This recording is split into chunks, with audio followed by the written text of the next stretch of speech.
Hello friends, welcome back to our channel. എല്ലാവരും സുഖമായിരിക്കുന്നല്ലോ അല്ലേ? ഇന്നത്തെ വ്ളോഗ് രാവിലെ 4:30-നാണ് സ്റ്റാർട്ട് ചെയ്തിരിക്കുന്നത്. വിൻ്റർ വെക്കേഷനൊക്കെ കഴിഞ്ഞ് ഇന്ന് സ്കൂൾ തുറന്നിരിക്കുകയാണ്. അപ്പോൾ രാവിലെ മക്കൾക്ക് സ്കൂളിൽ പോകണം. 6:30 ആകുമ്പോൾ അവരുടെ സ്കൂൾ ബസ് വരും. അതുകൊണ്ട് ഞാൻ 4:30 തന്നെ എഴുന്നേറ്റു. അപ്പോൾ ഇന്ന് 2025 ഫസ്റ്റ് സ്കൂൾ ഡേ ആയതുകൊണ്ട് അവരുടെ ഇഷ്ടത്തിനുള്ള ബ്രേക്ക്ഫാസ്റ്റ് റെഡിയാക്കാമെന്ന് വിചാരിച്ചിട്ട് അവരോട് തന്നെ തലേദിവസം ചോദിച്ചു, നാളെ രാവിലത്തേക്ക് എന്താ വേണ്ടത് സ്കൂളിൽ കൊണ്ടുപോകാൻ. അപ്പോളേ പറഞ്ഞ് ഇഡലി, ഇടിയപ്പം, ദോശ, പുട്ട് ഒന്നും വേണ്ട, ചപ്പാത്തി മുട്ടക്കറിയും വന്നു. ഞാൻ രാവിലെ ചെക്കിങ്ങിന് വന്നതാണ്, അമ്മ പറ്റിക്കുവാണോ എന്ന് അറിയാൻ വേണ്ടിയിട്ട്. മൂന്നാളും വന്ന് കൺഫേം ചെയ്തിട്ടാണ് അവർ പിന്നെ കുളിക്കാനൊക്കെ ആയിട്ട് പോയത്. എന്തായാലും രാവിലെ തന്നെ ചപ്പാത്തിയും മുട്ടക്കറിയൊക്കെ റെഡിയാക്കി. എനിക്ക് ഭയങ്കര ബുദ്ധിമുട്ടാണ് ഈ രാവിലെ എഴുന്നേറ്റ് ചപ്പാത്തി ഉണ്ടാക്കുക എന്ന് പറഞ്ഞാൽ. കാരണം നമ്മൾ വിചാരിക്കുന്ന പോലെ കറക്റ്റ് സമയത്ത് എല്ലാം റെഡിയായിട്ട് വരാൻ ചില സമയത്ത് കഴിയാറില്ല. ഇപ്പം എന്തായാലും ഇന്ന് എല്ലാം ഓക്കെ ആയി. രാവിലെ ചൂടുവെള്ളമാണ്, തണുപ്പല്ലേ, അപ്പോൾ സ്കൂളിൽ കൊടുത്തയക്കുന്നത്. അങ്ങനെ അവരുടെ സ്കൂൾ ബസ് വന്നു, അവർ സ്കൂളിലേക്ക് പോയി. പിന്നെ കുറച്ച് ക്ലീനിങ്ങും കാര്യങ്ങളും, പിന്നെ നേരത്തെ തന്നെ ലഞ്ച് റെഡിയാക്കാമെന്ന് വിചാരിച്ചു. ഇത് പുതിനയല്ല, നമ്മൾ കറി വെക്കാനൊക്കെ ആയിട്ട്, കറിയിൽ ഉപയോഗിക്കാനൊക്കെ ആയിട്ട് എടുത്തതിന് ശേഷം വരുന്ന തണ്ടുണ്ടല്ലോ, ആ തണ്ട് കളയാണ്ട് ഇതുപോലെ ഒരു ഗ്ലാസ്സിലെ വെള്ളത്തിലെല്ലാം ഇട്ട് വെച്ചാൽ അതിന് വേരും പിടിച്ച് ഇലയെല്ലാം കിളുത്ത് വരും. ഞാൻ പണ്ട് യൂട്യൂബ് തുടങ്ങിയ സമയത്ത് 2020 ഒരു വീഡിയോ ചെയ്തിട്ടുണ്ട്, പുതിനയില എങ്ങനെ നമുക്ക് സൂക്ഷിച്ച് വെക്കാമെന്നൊക്കെ പറഞ്ഞിട്ട്. അപ്പോൾ ഇത്തവണ ഞാൻ എന്തായാലും ഇങ്ങനെ ബോട്ടിലൊക്കെ ഇട്ട് വെച്ചതാണ്.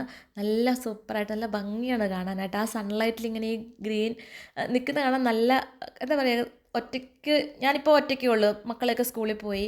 അപ്പോൾ കിച്ചണിലേക്ക് വരുന്ന സമയത്ത് ഇതിങ്ങനെ കിച്ചണിലൊരു മൂലയ്ക്ക് ഇരിക്കുന്ന കാണുമ്പോൾ ഒരു രസമാണ്, ഒരു മനസ്സിനൊക്കെ ഒരു കുളിർമയാണ്. ഇത് പച്ച ഏത്തയ്ക്ക മഞ്ഞളും ഉപ്പൊക്കെ ഇട്ട് കഴുകി കഴിഞ്ഞാൽ അതിൻ്റെ കറിയൊക്കെ അങ്ങോട്ട് പോകും. ഇതുപോലെ കാണാം. ഞാൻ ഈ പച്ച ഏത്തയ്ക്കൊക്കെ അരിഞ്ഞത് പ്രോൺസ് കറി വെക്കാൻ വേണ്ടിയിട്ടാണ്, വറുത്തരച്ചിട്ട്. അപ്പോൾ അതിന് വേണ്ടിയിട്ട് ഏത്തയ്ക്ക ചെറുതായിട്ട് അരിഞ്ഞത്, കറിവേപ്പില, പച്ചമുളക്, മഞ്ഞൾപ്പൊടി, മുളക് പൊടി, ഉപ്പ്, വാളംപുളിയാണ് ചേർത്തിരിക്കുന്നത്.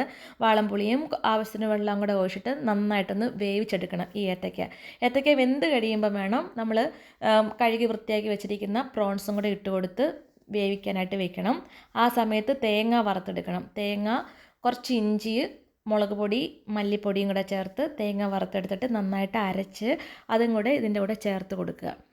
ഇത് ആവശ്യത്തിനുള്ള വെള്ളമൊക്കെ ചേർത്ത് കൊടുത്ത് കറി നന്നായിട്ട് തിളച്ച് ആ എണ്ണയൊക്കെ ഒന്ന് തെളിഞ്ഞ് വരുന്ന സമയത്ത് നമുക്ക് തീ ഓഫ് ചെയ്ത് വയ്ക്കാം.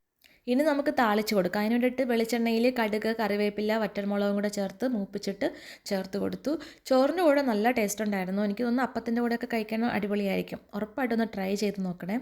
ഇനിയിപ്പം തലേ ദിവസത്തെ ചിക്കൻ കറി ഇരിപ്പുണ്ട്. മക്കളെന്തായാലും ചെമ്മീൻ കറി ഒന്നും കഴിക്കാൻ പോകുന്നില്ല, അതുകൊണ്ട് അവർക്ക് വേണ്ടിയിട്ട് ഒരു ഗീ റൈസാണ്. ഇതിൻ്റെ പ്രോപ്പർ റെസിപ്പി ഒന്നും ആയിരിക്കില്ല കേട്ടോ ഈ ഗീ റൈസ് ഉണ്ടാക്കിയിരിക്കുന്നത്.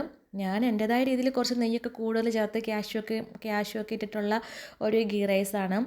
1 കപ്പ് റൈസിന് 1.5 കപ്പ് വെള്ളമാണെങ്കിൽ ഞാൻ 2.5 കപ്പ് വെള്ളം ഒഴിച്ചാണ് ഈ റൈസ് ഉണ്ടാക്കിയിരിക്കുന്നത്. കാരണം അരി ഇത്തിരി വേവുള്ളതായിരുന്നു. എന്തായാലും ഗീ റൈസൊക്കെ റെഡിയായി. അപ്പം ഞാൻ ഈ വീഡിയോ ഇവിടെ അവസാനിപ്പിക്കുകയാണ്. ഇത്രയൊക്കെയുള്ളൂ ഇന്നത്തെ വിശേഷങ്ങൾ. ഇഷ്ടമായെങ്കിൽ ലൈക്ക് ചെയ്യുക, സബ്സ്ക്രൈബ് ചെയ്തിട്ടില്ലെങ്കിൽ തീർച്ചയായിട്ടും ഒന്ന് സബ്സ്ക്രൈബ് ചെയ്ത് സപ്പോർട്ട് ചെയ്യുക. അടുത്ത വീഡിയോയിൽ കൂടുതൽ വിശേഷങ്ങളുമായിട്ട് വരാം. Thank you so much. By.